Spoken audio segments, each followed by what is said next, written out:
Hello' friend, এইয়া চাওকচোন, মই আপোনালোকক এটা বস্তু দেখাওঁ। এই আমাৰ ঘৰৰ মানে বাৰান্দাৰ পৰা এখন নাৰিকল গছ আছে সন্মুখতে। তাতে তিনিটা এইটো পেৰট, ভাটৌ চৰাই হ'ব, অসমীয়াত ভাটৌ চৰাই কয়, বহি আছে। ভাল লাগিছে চাই পিনি। মোৰ ছোৱালীটো খুব ভাল পাইছে চাই। আৰু এইখন গছত বহুত চৰাই, আগততো আৰু বহুত বেছি আহিছিলে। আজিকালি অলপ গছ গছনি কাটি দিয়াৰ বাবে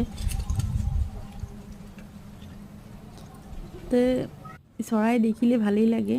যিহেতু আমি প্ৰায় আজিকালি দেখোঁ মানুহে চৰাইবিলাক আনি পিনি পিঞ্জিৰাত বান্ধি কৰি ৰাখে, ঘৰত পোহে। ক'লো এনেকুৱা পোহাটো ভাল নহয়, চৰাই সদায় উৰিব দিব লাগে। যিহেতু তাৰ এইটোৱেই হয় জীৱন।